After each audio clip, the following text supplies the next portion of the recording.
In December, I was about 2 months into my training program, and at this time, things started to shift.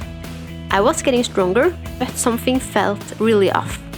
I suddenly began hesitating on moves I used to throw myself into without a second thought. Dynamic jumps, coordination moves was suddenly very scary. It was like my brain had hit the brakes. At the same time, I had been listening to podcasts warning that fasting, the way that I am eating, could be really dangerous, and that hit me really hard. I also started to wonder, am I really making any progress, or am I just getting tired? So I reached out to my coach, Gudmund Grønhaug. He took the boat across the fjord and came to talk with me. We sat down at the gym to figure things out, and I'll be honest, this video took me a long time to make. There was a lot of background noise, people walking around, and someone even blasting music nearby, so I wasn't really sure if the video was worth publishing. But in the end, I felt that this conversation matters, so here it is. Enjoy the video. Okay, so now I counted yesterday and I have been following Gudmund's training plan for around 11 weeks, almost 3 months. And we decided to catch up and talk a little bit about the weeks and months that have passed and how the training program is going. And also maybe a little bit about how you have felt during these weeks. It's been, I guess it's been kind of a roller coaster. Yeah, absolutely. And first of all, I have to say that I really have enjoyed the training program, like going to the gym, knowing what I'm going to do. A lot of people like that, and also I think it kind of eases the stress a bit with having a plan, because you don't have to reconsider, and it's also easier to just you go to the gym, you do what you're supposed to do, and then you know that it's also kind of easier to adjust according to how you feel, because you know if you're not up to it, you should rather go home and rest. And if you don't have a plan, or if you don't follow a plan, it's very easy to get caught up in some kind of idea that if I don't train today, I'm going to lose it. And then you train, although you should go home and rest. Yeah. And I also feel before I started the program, I had a lot of pain in my wrists. And after I started the training plan, I almost have no pain in the wrist. And I think that's also because I do different things, even though I didn't do the same every time I went to the gym, but it was the same intensity and the same time. And I think that's also something to think about. Yeah, absolutely. It's the diversity in the training is what makes you stronger. Yeah. And the plan that you made for me, I don't remember if it's 20 weeks or 25, somewhere around that. And it has been like until this date, I have gone through 4 weeks with really hard training. And I'm kind of curious if I got a new program when this one expires. Is it a repetition of the same workouts? It will change according to the goals you have, of course. Because this was more of maybe a test plan to see how is it, how does it feel to train with a plan? How is it? How does it affect your social life in the gym? I mean, for some people, maybe a test plan to see how is it? How does it feel to train with a plan? How is it? How does it affect your social life in the gym? I mean, for some people, they realize that they rather be social in the gym rather than having the big effect of the training, because they need the social life in the gym more than the... I like that. I'm with people all the time except when I'm climbing, so it's like a good place to be. Yeah, and some of the sessions are more sociable, and some are more lonely, like the long intervals climbing, endurance. It's difficult to do that together with someone. Yeah. But But that could also, of course, it can be adjusted. But of course, it's possible to make it more sociable. But it's always a lot of different aspects that has to come in count when you make this program. Yeah. So, but I can see if people go to the climbing gym to be social, this plan would kind of break that for them. Yeah, I think it's to some degree it's almost impossible to have a good training plan and be very sociable at the same time, because you need sometimes to be in the zone and just concentrate on what you are on yourself and what you are doing to have to be able to have the intensity and the mindfulness you need to develop as a climber. There are a lot of people at this gym that has they know that I'm following your plan, and they're really curious and are you getting better, are you stronger, are you climbing, do you feel any different? And when I try to think about that, I feel that I'm improving when I'm rope climbing, like the sessions where I climb 20 minutes, for instance. I can now climb harder for 20 minutes than I was in the beginning, but I feel that I'm not really getting better in this place, in the bouldering gym. I'm just afraid, I don't take risks, but at the kilter I'm also getting stronger. So I don't know if that's a normal...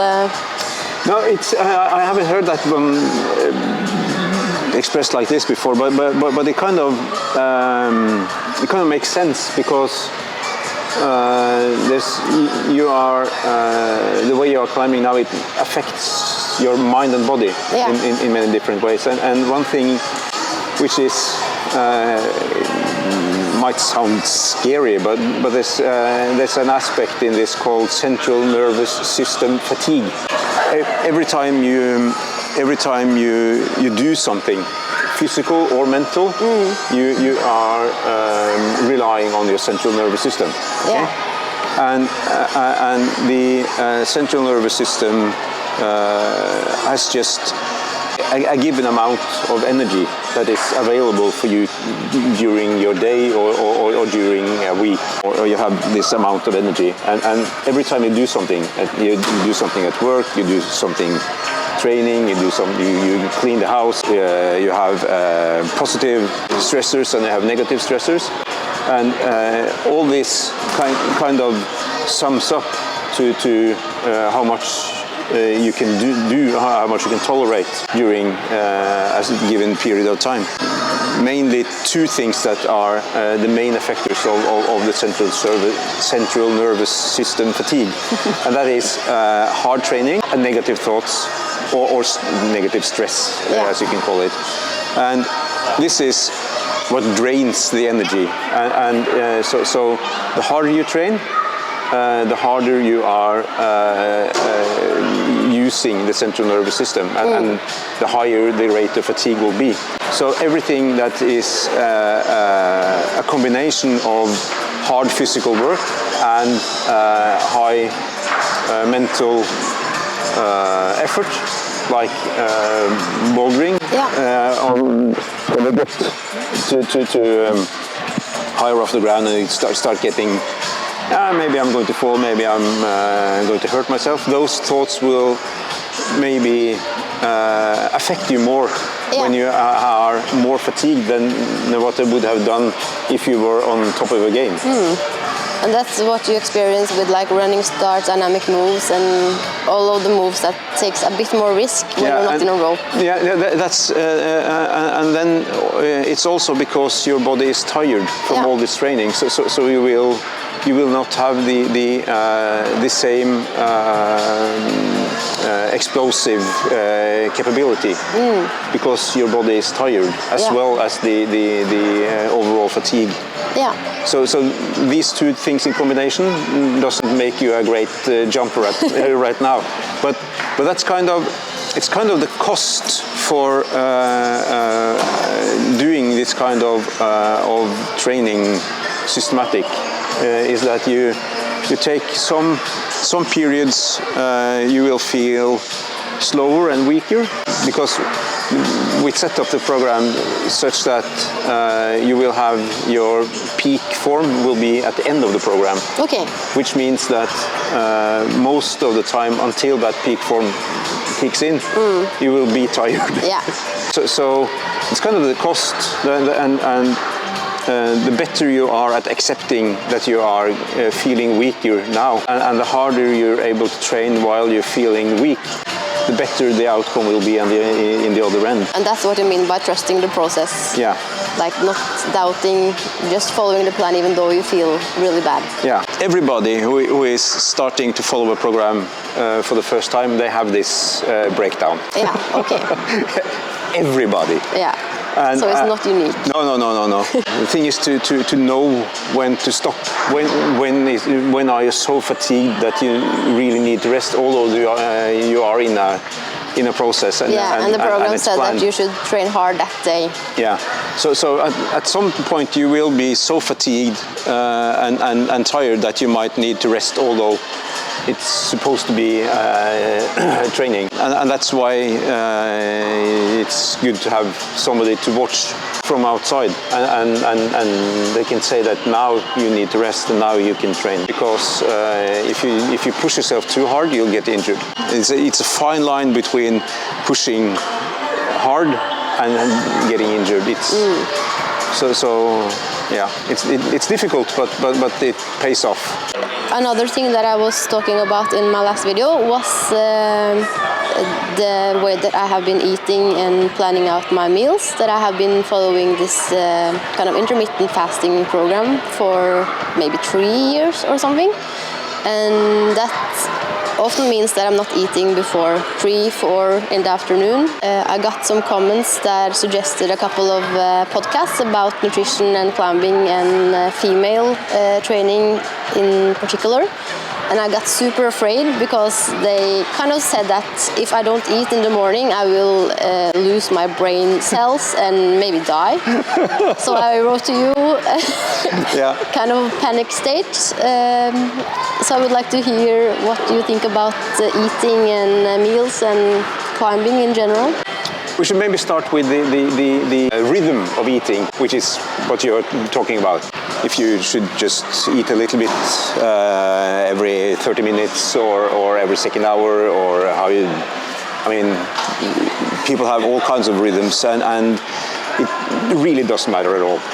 It's your body is adaptable and will adapt to how you are eating. I mean, that's why we survive. Walking and survive as a species is our ability to adapt to new environments. As long as you have a proper intake of calories and balanced on the macronutrients, and micronutrients preferably, it really doesn't matter if you eat one big meal a day or 2 or 5. Or if you eat only once a day, your body will adapt to it and store what you need. I think what you were experiencing is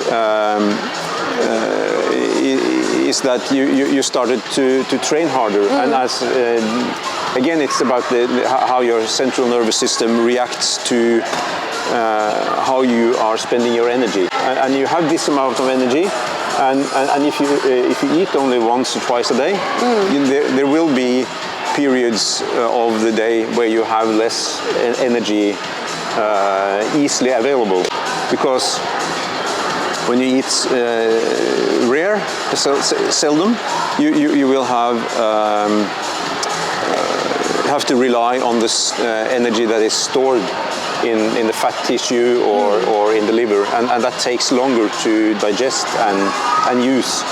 If you go training without having something to eat beforehand, you will get tired faster, and you will feel tired in some of the training. It's not dangerous, but it will make it more difficult to train harder. You should just find your rhythm and find whatever suits you. But if you want to train hard, I would maybe suggest to have just an easy snack, some fruit or something before you start training. Yeah. And that podcast I listened to also was very clear about that female, they should eat at least 30 minutes after a workout, or else you are doomed, more or less. Oh, that's proper rubbish.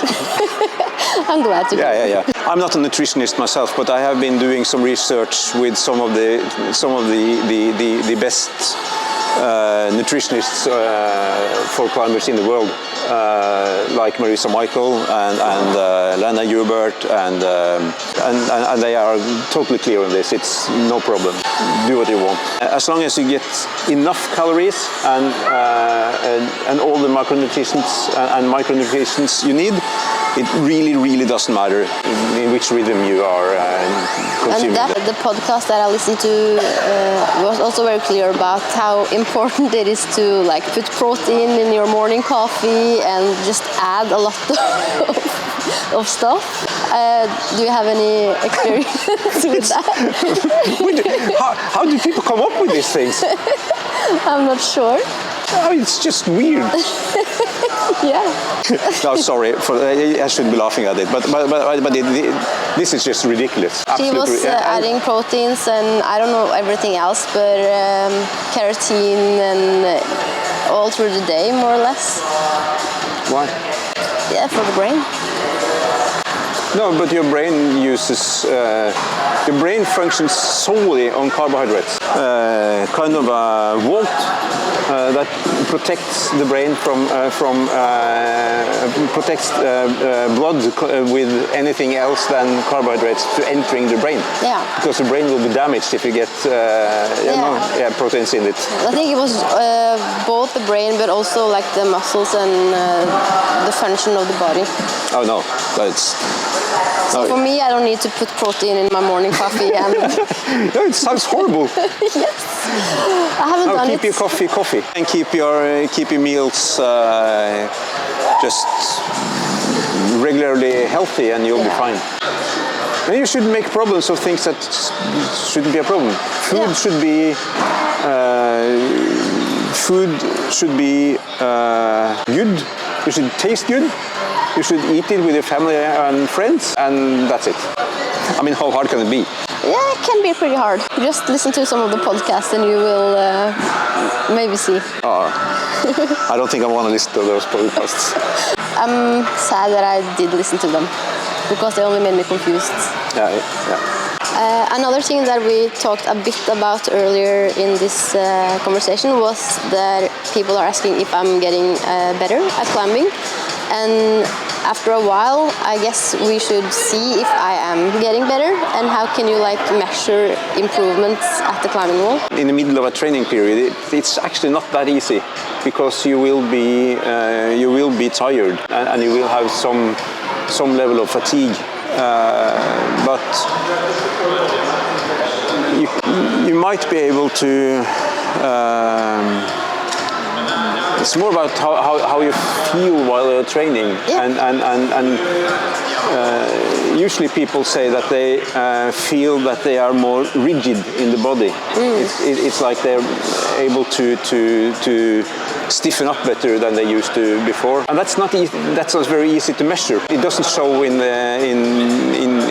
regular fitness test battery like you tried before you made the program. But of course, it's possible. There are a few easier weeks in the program, and then it's possible to in the end of 2 easy weeks. It's possible then to do some of the tests from the test battery just to see, and then you probably notice that this feels easier, or I can do more pull-ups, or you can hang on thinner edges, and also sometimes it's more like. You just suddenly discover you can do something that you couldn't do before, and that's when you really had progress. Usually we redo the test after the full program.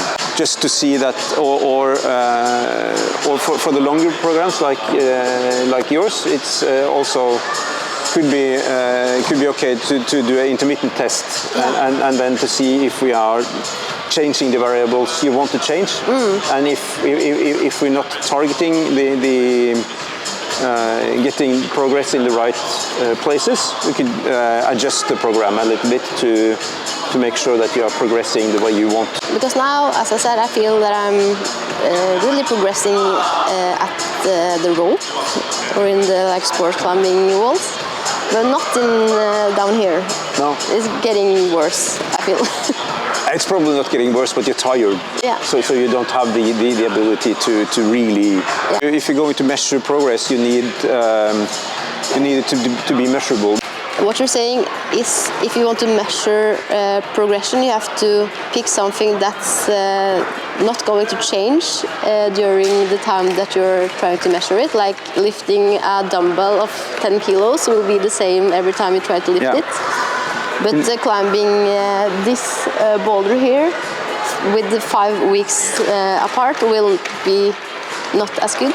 No, you need to just measure one thing at a time and not put a lot of things in the mix. So you like how small edge can I pull on? How long can I hang on a 19mm edge? And do just measure one thing every time. Because then it's comparable from each measurement can be compared to the previous measurement.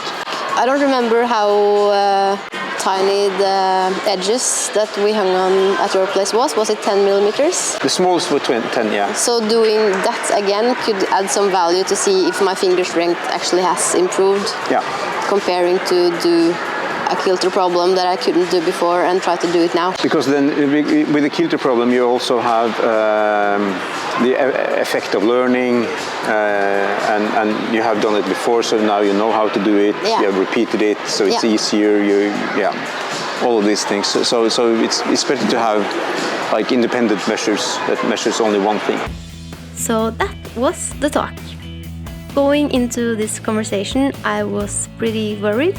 I didn't feel like myself on the wall, and I was doubting my progress, and I wasn't sure if I was doing things right, especially with how I trained, ate and rested, but talking it through with Gudmund helped a lot. So I finished the last few weeks of the training plan feeling way more confident. And now, a few months later, I've just started a brand new program, this time focusing on becoming a better boulderer, and I'm very curious to see if the result will improve. I'm already halfway through week 1 and I love following a plan. If you are curious about getting a personalized plan, you can reach out to Gudmund on Instagram or at his webpage klatretrening.no, and I honestly recommend it. It makes training so much more fun and meaningful. Thank you for watching the video, and have a great climbing week.